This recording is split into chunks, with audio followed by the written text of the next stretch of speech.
So my name is Jason Saltzman. I don't know if you heard the video, but I am co-founder and CEO of AlleyNYC. And AlleyNYC is a co-working community in New York City. We help hundreds of startups grow their business from a very early stage onto later stage, during their acquisitions, till they're grown enough to take other office space rather than just a co-working space. We started around 3 years ago. And we've been growing ever since. And the startup ecosystem in New York City has been expanding drastically. I travel throughout the world and speak about startups and building startup ecosystems. I've been to Moscow. I just got back from Kuwait. And personally, I also write for Entrepreneur Magazine, who happens to be my business partner. They invested in the growth of my business. And they're a great partner because they're a media partner. And so I go to all different parts of the world, like Poland, and now I'm in Poland. My life has taken me to you. So this is a beautiful country. I'm really happy to be here. And I'm happy to see the excitement of all the different startups and everybody that's interested in all the startup community and what it has to offer come here. A very good friend of mine is in the back, Andrew Ackerman, who runs Dream Adventures, which is an accelerator program in New York City. He invited me in the beginning of this interaction. And it just goes to show, how much the ecosystem is growing in Poland itself. When they asked me to come speak, they asked me to basically tell you about the New York City ecosystem, but I thought it'd be much more interesting to hear what's happening in Poland. So you knew I could tell you about the New York City ecosystem till my face turns blue, but how is that actionable to somebody who lives in Warsaw or Krakow? So I invited 3 amazing people up here with me to talk about their ecosystem. Each and every one of these individuals is growing their own communities in their own different ways, and I thought it would be very interesting to hear their points of views, so you knew that this was happening right in your own backyard. You don't have to take a 9-hour flight to get to New York City to build your business, or a 15-hour flight to SF. You could build it right here, and there are communities that are growing up. So I'm going to ask my awesome panel to introduce themselves and to tell you a little bit about what they're working on. So, Jason thinks that we are going to talk a lot, from our perspective, but we are going to ask him questions as well, don't worry. So, I run business incubator in Gdańsk, in the north of Poland, beautiful Gdańsk as well. We have run it for 3 years now.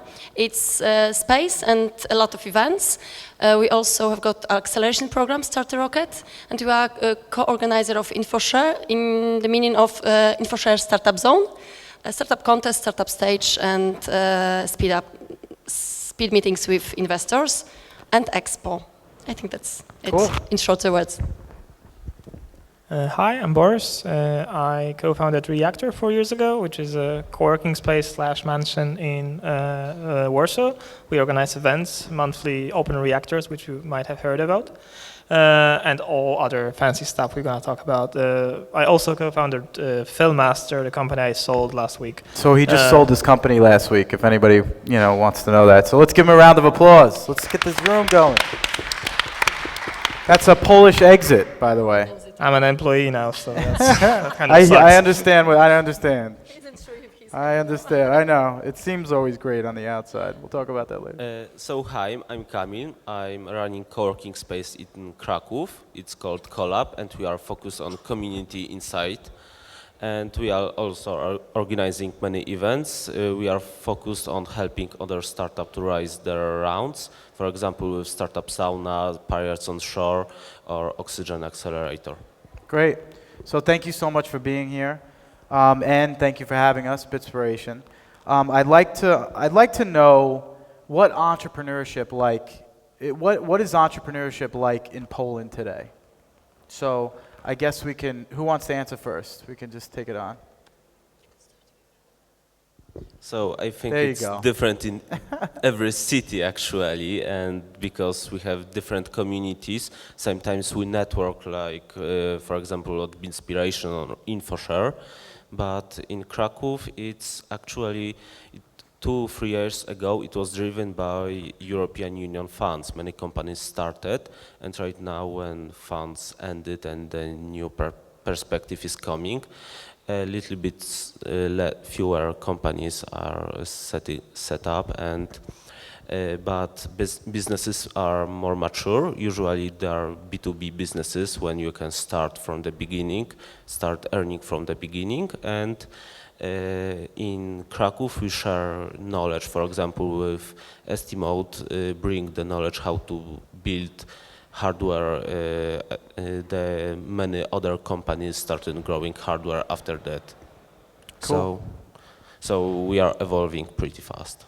Cool. Just to add to that, maybe I'm seeing like what I've been seeing for the last couple of years, last maybe 6 years, is a switch from serving the Polish local market to serving the global market. That's like 10, 15 years ago. We had really it was really, there was nothing, there was a desert on the Polish internet. So setting up a company like a clone of eBay, a clone of Yahoo, all of those were pretty successful businesses here in Poland. They IPO'd, they made a lot of money. Now I think there is not so many niches to fill in the Polish market, which is big but not that big. But for the last couple of I would say 6 years, we've started seeing more and more of those companies trying to tackle some niches on a global level, like Estimate is a good example. There's a lot of those based CRM in Krakow, in Warsaw. There's Ifinity, there is, there are a lot of those companies. You can actually name them and go on, and that hasn't been the case 5 years ago. Yeah. There was when my company raised funding from the outside investors, we were the third company that I knew from Poland that actually did that. Codility and Base were the first two from investors out of Poland for a global product. So now it's just it's happening every week, and you lost count. So That's I think there's been a huge progress. That's definitely a sign for sure. Yeah. But still, I would say that we are starting to teach companies that they should think globally, because our market, Polish market, is quite big, and it's a kind of problem for our companies, because they think that they can serve our market, which is 40 million people, and for Europe it's quite a big market, and we still have to teach them that they have to think from the start globally. And we haven't got so many examples of global companies still. We are working very hard to find those companies which could attract foreign investors, because most of our startups get money from our local investors, Polish investors, and this is something to develop. Yeah, so it's really interesting. A lot of, I don't know, how many people in here, by show of hands, know what a co-working space is and an incubator? Does everybody know what it is? Does anybody work out of a co-working space? Okay. So that's a very small percentage of the people that are here right now. So I just want to talk about, for one, the benefits of working at a co-working space. I know in New York City, to have a place where you can collaborate and to have a place where you can, learn from one another, it's extremely helpful. Building a business from nothing is probably the hardest thing in the world to do. And to be immersed in the community of people that are going through that together in a very supportive environment becomes very beneficial to the growth of your business. Plus, I believe there's a culture shift happening, and we see it in New York, I'm seeing it in Poland, I see it all around the world, where people, it's not just about your work and your home. The separation between work and business there's a blurred line. So your work is becoming your life, and it's becoming your lifestyle. And where do you go? To meet people, where do you go? Are you going to work in your own home? Are you going to work in your basement? You're not going to meet anybody. It's not going to be as fun. It's not going to be engaging. You're not going to learn as much. So you're going to go to places like co-working spaces. But I'd like to know, from our panel that knows this market and knows Poland, what the benefits of a co-working space, and especially what the benefits are in your co-working space. What's it like going to you, and what do you do with those companies, and how do you help them? If I could start, I should say that a lot of... Oops, sorry. Ooh. A lot of companies are already convinced that they cannot stay at home, this is for sure, but they still would love to have their separate offices. And what we could observe 3 years ago when we started our starter incubator, they would prefer and they would choose separate offices. They always told us, I don't want anyone to hear what I'm talking about on the phone. I don't want anyone to disturb me. It's too loud in the common space, etc., etc. And it's very difficult to convince them that they can have more benefits. There are more pros than cons, and it's changing a lot now, but I think it's kind of our way of thinking, Polish way of thinking, that we would love to have secrets, and sharing is difficult. for us. And what we teach in Starter, that you can get more from all the people around you. You can talk to them every day, you can have feedback every day. You have to talk, because if you stay in your office, you're going to know same as you stayed at home. Sure. So this is the most important. What's the biggest pro? And I'm going to get to everybody, but what do you think is the biggest pro to being in a co-working space? Feedback from people, and that other companies have got same problems as you could have, and you can learn from them and not having same problems. Sure. I would say the best thing that happened in Reactor for people is lunch. So like the common lunch that we have like with everyone. Yeah. That's the because normally it's not like you work in a co-working space and you like talk to everyone all the time. It's not a club. It's work. Everyone it's not a works. nightclub, right? People. But when you actually have a break for lunch, then normally you would just grab a sandwich and eat, and do some Facebook. And now, when we actually have a cook, so we have a cook that cooks every day different meals. Yeah, that's cool. And this is like we have a garden in which we just put a nice table and everyone eats together. I'm stealing that, by the way.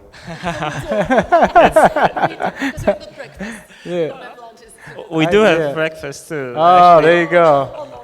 You're way ahead. And also chlorella cocktails. So that's like, we beat you anyway.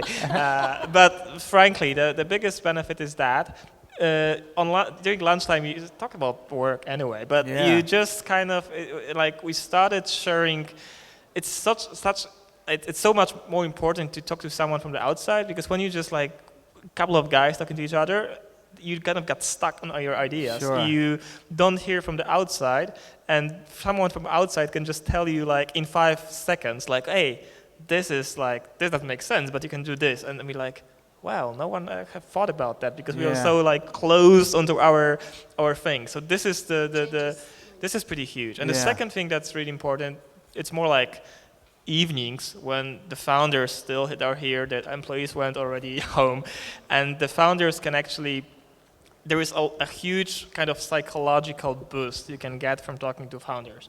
We've been like all of us, me, my co-founder Ania Walkowska, who co-founded Reactor with me, we've all been through like cash flow, like burnouts, with like really scary things. We had to fire people. Once we had to fire like everyone. Ania fired everyone in the company, just her and her husband stayed. So like I think it was super beneficial for her to be in Reactor, and same for me when I was in this trouble. So hearing that someone else has the same doubts, uncertainties, they're also bankrupt, and that's all right, and they kind of, it's supportive. It's like a support group. Right. It is. This it's is much like a support group. People don't realize that, but this is like really important not to just lose hope. At some point, just talk to people. Entrepreneurs are just those guys that you should talk to because they do the same. Your mother won't understand you. Entrepreneurs are crazy. We're all nutty. So put us in a room together, it's not so nuts anymore. So, of course, like Boris said, the network of people is the most important thing. But the second thing is saving your time. You don't care about office, you just focus on your product and sales, and you grow. And that's ideal because you don't have as many distractions as you could. I would stress something, because it's not only your network, but it's the whole network of all the networks of all the people which are in the space. It's extremely important, because when you have got a problem or you need connection, you can ask anyone and they are going to link you in any way. It's extremely important. Yeah, sure. By the way, this is like a big ad for joining a co-working space. This is what we're doing here. But so communities are very difficult things to grow, because if you put the wrong people into a community, you're not going to get really good results. Nobody wants to work around an asshole. All right. Well, you gave me the nod. I'm like, okay, I could say that. So how do you keep assholes out? I know in AlleyNYC, we have a application process where we look at you. We don't really care about vanity metrics, how much money you have or how much money you raised. We really look at the type of person you are, because, that's what investors do too. They look at you. Metrics are great, understanding the numbers, but are you the entrepreneur that's going to build something out of nothing? You know, are you the entrepreneur that I want to hang out with? Would I get a beer with you after work? And we look at these things and we see if we would be friends with you, because that's really what's special about a great community. So that's how we vet. You know, we look at, I have the beer question, would I have a beer with you? And then I have my team look at you and like, would they have a beer with you? And we're like, yep, you're 10 on the beer scale, you're allowed to work with us, you know? But I'm wondering in here, since it is a different culture in New York City and in Poland, there are similarities, but what is it like to vet your community? How do you vet the companies that come into your space? What helps me a lot is recommendation of our customers. When they recommend me a new company coming to start, and when I've got enough space for them, it's like almost 100% that they're going to get to the incubator. Yeah, well, that's a good point too. Recommendations are really great because you know that if you're not an asshole, the chances are you're not hanging out with assholes. 3 days ago, I had a company who had recommendation from one of our companies, and during the talk with this company, we had another company from Starter who apparently prepared software for them. And both of them recommended the company to me, and this was like 100% sure that I'm going to take this company, because 2 companies from Starter recommending another company means it must be good company to be with us. For sure. Speaking of assholes, I just... Go ahead. It just reminded me of a startup I created once. It was called Asshole List. So Okay, we wanted all to right. Crowdsource assholes? Crowdsource the assholeness of the world, but just like pointing into assholes, so no one hires an asshole anymore. It failed. We never actually like succeeded. How does that fail? Like, I feel like that's the biggest need in the world. It's like avoiding the sea of assholes. We had like a LinkedIn like connection, and then you name like 5 assholes in your network. How do you even vet that? Like, how do you, what's the algorithm? Like, what's the common denominator on knowing that somebody is an asshole through LinkedIn? If they're wearing a tie? No, I no think offense. Basically, you know, like which of your friends are assholes. It's easy to So it's spot you're them. anonymously calling somebody an asshole. Or not anonymously. We had lots of ideas, but we know even like sometimes like if you're hiring for a big investment bank, you might want to hire an asshole. So that also might help you. So that's true. There's a whole section that's like pro asshole. Huge business model we had, but then we pursued Film Masters. I think we should bring this back to life. All right, we'll talk after this. Good idea. But anyway, the question was different, I guess. The process. So there is no process. We are like really commune. So you have to be accepted by the commune. That's the process. And I usually after one, just like you said, usually after one conversation, you see if that person or that company fits or doesn't fit. Yeah. Sometimes you're not quite sure, but very often when we do that, we had this company called Business Edge. Those guys were not a startup. They were from the corporate world. They came with suits. And it was like, what? But then I saw something like those guys might just adjust. It seemed they're pretty cool. I would have beer with them. The beer thing is good. Yeah. And then, after 2.5 years now at Reactor, the longest company, I think, and they've just completely switched their business model. They're serving they're doing decks and other stuff for startups. Yeah. They kind of got into this world. They're like really good in what they do too. So I recommend them all the time. I get them like a lot of deals. Yeah. And also they got some other people deals. It's also nice because they're different than others. So it's not they're not another web app company. They actually do services for startups. So it makes a lot of sense. So, and they actually participate in those events, throw their own events. So they just completely switch. So I think those kind of success stories are really great because they kind of turn people into being part of community, which is just joining someone from the community is cool, but if someone gets more people in the community, that's even better. So but it's mostly the beer thing. The beer thing works every time. Do the beer thing. No procedures really, but we're small, so we can do that. I think it's another valid point that you brought up about you can't judge a book by its cover. We don't really look at how you dress or anything like that. That's really not. It's really about your person, And I think focusing on diversity also, not having the same people, like you mentioned, is really important. Because if you put the same people in a room together, talking about the same shit, it's going to be the most boring conversation on the planet. We're doing that right now. Nah, maybe. Maybe. You're right. But I'm from New York, so I guess that's a difference.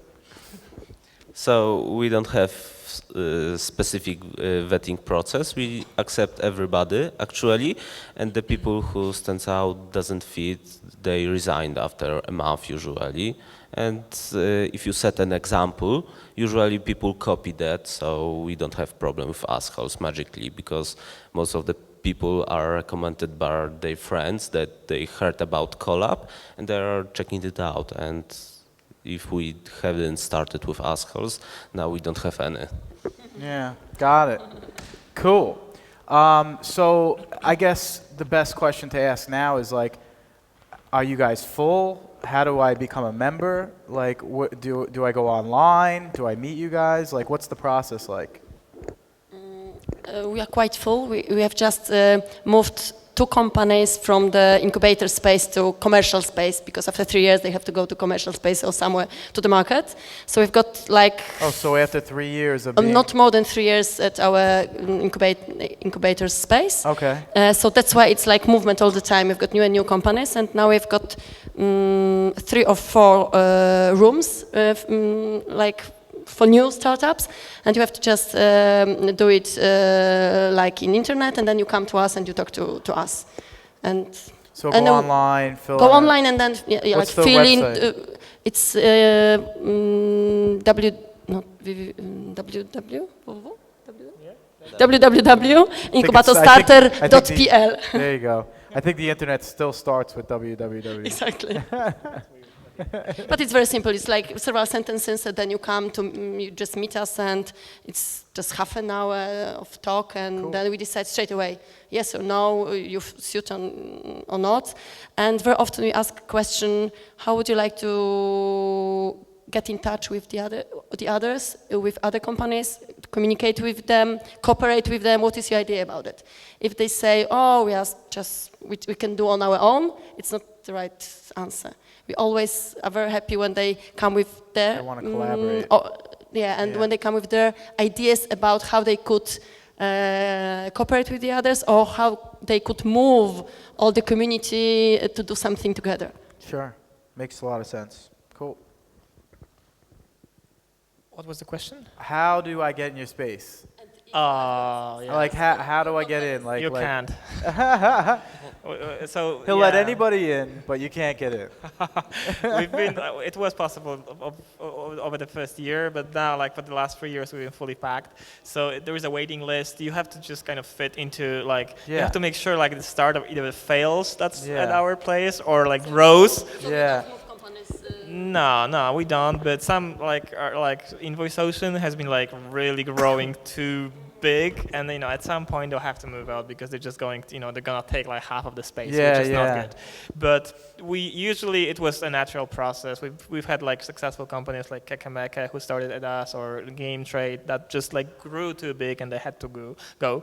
And then there's also a huge amount of startups that just failed, and we had like 60 startups over the 4 years, and there's only like 30 places in Reactor. It's a very small place. Yeah. So it's been a constant process. So you have to kind of fit in and see when someone quits or has to go, and then take their space. But it's not that easy. How do you get on the wait list?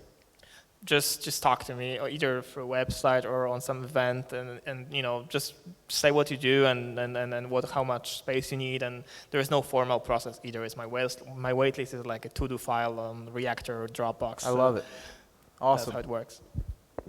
So we are nearly full. We have 3 spots and open space 3, and we are thinking about extending to another area at the same building. So if you want a space, just talk to me or go for our site, collab.pl. Cool. Well, thank you very much. I want to thank everybody for being here. We have till 5:45, but I wanted to open it up if anybody had any questions for us. I was told that not everybody here likes to ask questions, but I'm going to force it. We need at least one question from the audience for us. So somebody raise their hand to answer a question. Ask a question. If no one asks a question, I'll just go to the audience and pretend that I'm the audience and ask you a question. So is there anybody? Because we'll okay, so ask me a question. There you go. Oh, so I have to now ask you a question. Ask me a Shit. question. Make some up. No, you have to. You never said anything about your space, and that's. I think it's. I mean, we discussed that. Yeah. So I think it will be interesting because a lot of people travel to New York. Yeah. Most of the startup founders I know at least once a year are either in New York or San Francisco, and they probably would like to stay at your place. Yeah. Is it just possible? Can you just contact you? Why is it so special? You know, just brag about it. Thank you. I appreciate it. I appreciate it. No, so I think that when you come through our space, what we did differently from the very beginning, a lot of spaces focused on furniture and what their space looked like. You know, we focused on community. We focused on bringing in the right people and how to make it a really great experience for them. So we have, every day there's something going on. You know, we have like a happy hour, we have like an office hour. And yeah, it's great to grow a business, but it also makes your life interesting. So we curated this vibe throughout the space that people really want to be there. And something else we really focused on was diversity, like you mentioned before.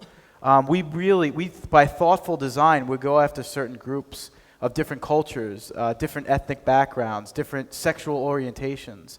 You know, really split it up. You get different worldly views of things. And when you walk through the space, you really feel that. It's kind of special about the alley. And what we did was we opened up day passes. So for like $25, you could drop by and you could work out of our space. And you could see what it's like, and you could see the community. And you could see at night there'll be like a happy hour and we'll hang out. Our new space that we're opening up, right now we're in Midtown, New York City. We're opening our new location hopefully by the end of September, October, in Chelsea. We have a beer garden in the bottom floor. So we're going to have plenty of booze for startups, by the way, if you want to have a successful co-working space. Nobody talked about, I'm sure you have like kegs in your place and stuff like that. But like you said before, like we do a lunch also, and it's like brings everybody together because everybody's working so hard, but something so simple as lunch and eating puts everybody together in the same room, and they start talking to each other and forgetting about work and stuff for a second, and establishes what's the most important thing in life that I think, which is developing meaningful relationships. So everything we do in our office is to help establish meaningful relationships, and you got to see it. So come to New York. When you're in New York, you can come to one of our locations, and just email me. It's jason@alleynyc.com. If I'm in Poland or I'm in wherever and I'm too whatever to get back to you, it's not because I don't want to. It's just because I can't. Just go on our website, alleynyc.com, and just pop in. We do drop-ins. Tweet at me. Yeah, I'm very active on Twitter. I love the Twitter. But yeah, I think that's how you get in to me. And I think the difference in our space is definitely the community, how we go about curating it, the experience of being an Alley member, and I could talk about it for another 5 hours. So I'm gonna cut. Sounds good.